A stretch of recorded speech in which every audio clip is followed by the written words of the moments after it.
And now, how Martha saved her parents from green beans.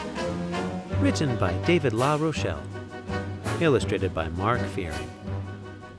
Every Tuesday evening, Martha's family had green beans for dinner. Every Tuesday night, Martha was left alone at the table, staring at a plate of green beans that she wouldn't eat. "Green beans are good for you," said her mother. "Green beans will make you big and strong," said her father. They were both wrong, thought Martha. Green beans are bad. Very bad. But even Martha did not know how bad green beans could be. Not until the day that a gang of mean green beans swaggered into town. These beans had black, beady eyes and long, curly mustaches. They wore tall cowboy hats and sharp, pointy boots. They chased old ladies up and down the street. They threw rotten tomatoes at the teachers. They stormed into restaurants and tossed the cooks into garbage cans.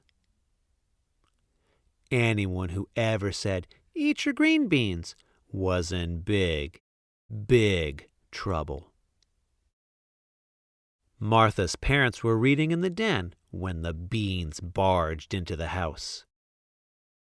The bad beans jumped on top of the furniture. They tied her parents with long, leafy vines.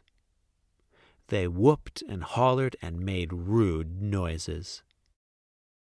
Martha was in the kitchen staring at a plate of cold beans. When she heard the ruckus, she ran into the den. It was empty. The front door was open and a note was tacked to the wall. "We have taken your parents, the beans." No more parents meant no more nagging to clean up her room. No more parents meant no more going to bed when she wasn't sleepy. And no more parents meant no more green beans for dinner. Ever. "Hooray!" shouted Martha. She threw her plate of cold green beans right out the window. Then she grabbed a box of cookies and settled on the couch to watch her favorite movies long past her bedtime. Martha was happy.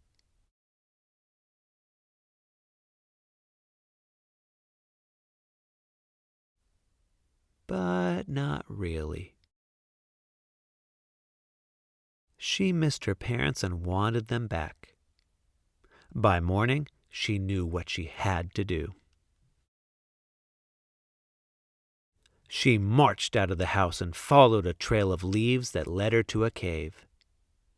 Outside the cave, she saw her mother and father tied to a rock. They were surrounded by hundreds of green beans, laughing, dancing, and singing off-key.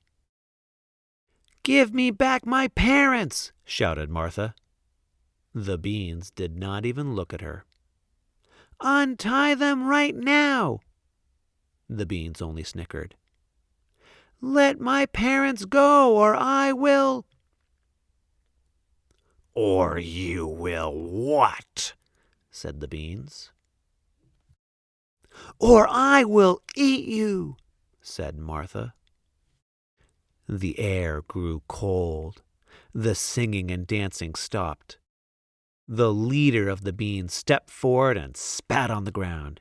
"You will not eat us," he said with an evil sneer. "You have never eaten a green bean in your life." He took a step closer to Martha. Then another. And another. With every step, the bean seemed to grow larger. He climbed onto a rock and looked Martha in the eyes. "You are too much of a coward to eat a green bean." Martha's legs felt like melting butter. She wanted to run home and hide beneath her bed. but she pinched her nose, opened her mouth, and swallowed that bean in one big gulp. The other beans gasped. Martha ate those beans too. When she untied her parents, they hugged and kissed her and told her that she was very brave. From that day on, Martha's family never had green beans for dinner again. Instead, they had broccoli or corn on the cob or a nice leafy salad. Everyone knows that there's nothing bad about a nice leafy salad.